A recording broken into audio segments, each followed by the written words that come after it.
Inec chairman Yakubu is desperately begging prominent Igbo men to intercede on his behalf to beg Peter Obi for forgiveness as Labour Party won free and fair. Nigerians has been seeing the attitude of Inec lately at the election tribunal and the back and forth between Inec and Labour Party.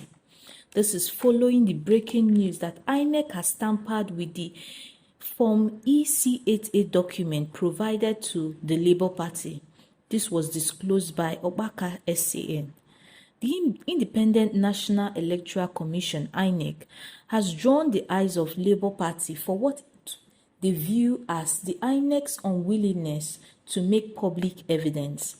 In support of the accuse against Tinubu, the party supposedly made many trips to Abuja, where they met with Professor Yakubu, who gave them the assurance that he would lead them all the assistance required. However, he failed to fulfill his promise or keep to his words.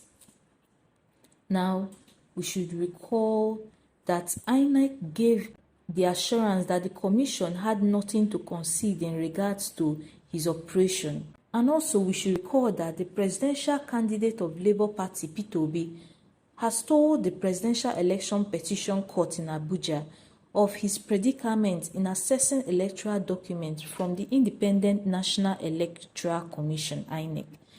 Mr. Obi, who came third in February presidential election, is challenging the victory of the All Progressive Congress, APC, and its candidate, Bola Tinubu, who has been sworn into office as a president of Nigeria. He alleged that INEC manipulated the presidential election in favor of Mr. Tinubu, who is the current president.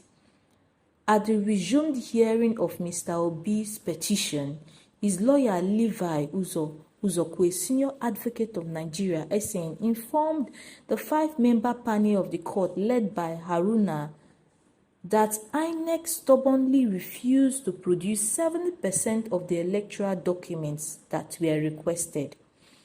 Specifically, Mr. Uzokwu said electoral documents concerning the polls in Rivers State and Sokoto State have been inaccessible from INEC.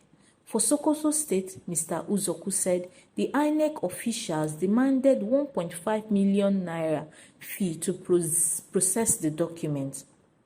A typical example is that of Rivers State, where the INEC resident electoral commissioner boldly told us they do not have any Form EC8A to give us. Mr. Uzokwu said the lawyer recalled 2 previous rulings of the court directing the electoral umpire to grant access to Labour Party for the inspection of electoral documents like the Bimodal Voters Accreditation System (BVAS) machine that were deployed for the conduct of the presidential poll.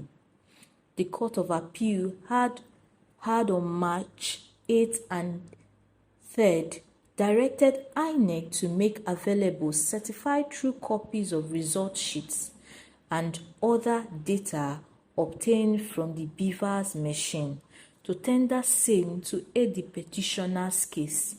However, the reverse seems to be the case, as INEC has refused to follow the court's directive.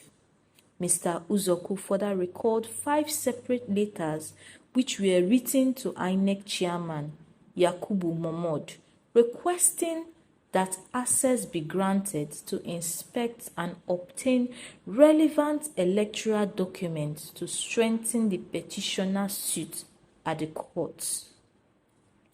Abubakar Mohammed, INEC's lawyer, expressed the electoral umpire's readiness to cooperate with all parties in the petition and the courts. Mr. Mohammed, an SAN, said Mr. Obi's legal team declined to attend a meeting that was called to streamline issues around documents to be tendered before the court. We agreed to meet on Monday and Tuesday, but on Monday, I received a call that the Labour Party legal team had not turned up at the venue for the inspection of the documents, Mohammed told the court. He clarified that Labour Party was given some electoral documents in Rivers State but they insisted on collecting all the documents that were required. The commission has not refused to produce any documents. This is Mr. Momot saying. But Mr. Uzoku said his team did not stage a walkout from the meeting. Speaking in the same vein, APC's lead lawyer, Lateef Fabemi, and SAN aligned with Inec's position concerning access to electoral documents. Mr. Fabemi said he would not object to official documents tendered from Inec during the hearing of the substantive petition. All public documents coming from Inec and duly certified will not be objected to, but other documents may be objected to with reasons given and arguments presented at the end of the day before judgment. We are ready and willing to cooperate with the court, Mr. Fabemi assured. Similarly, Mr. Tinubu's lawyer, Wole Olanipekun, said he had no issues accessing documents from the electoral umpire. We will reserve our objection to documents until the end of the trial, Mr. Olanipekun said.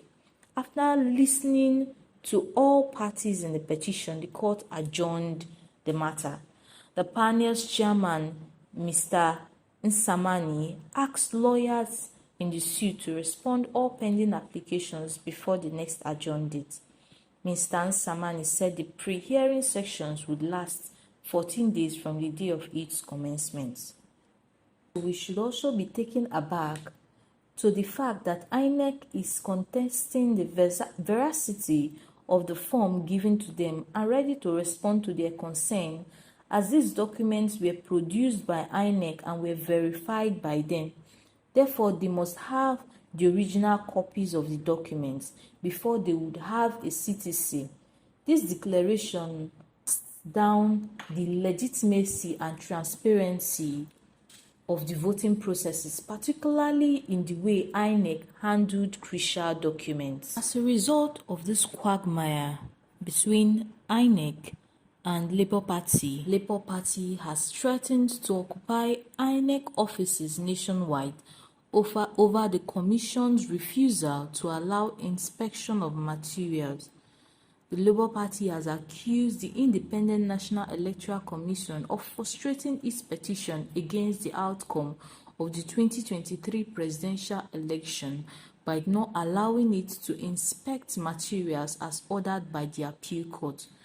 Labour Party has also raised alarm recently that Inec has started to reconfigure the bimodal voter accreditation system (BVAS) without the presence of the representative of political parties. Obi has vowed to take legal actions against the Commission over its deliberate refusal to allow its clients to inspect presidential election materials in line with the orders of the appeal.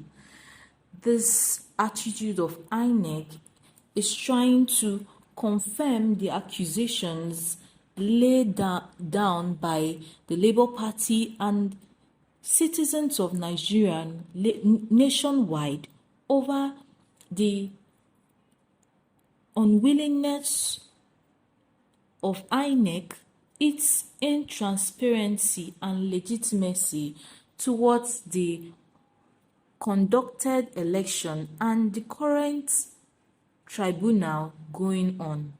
The action of Inec under the reference also constitutes for all intent and purposes an act of judicial insubordination and willful refusal to comply with the order of the courts. Labour Party also noted that while Inec has refused the party to access the election materials, the Commission had also started reconfiguring the BVAS machine without the party's representatives in the case in attendance to confirm the data being backed up.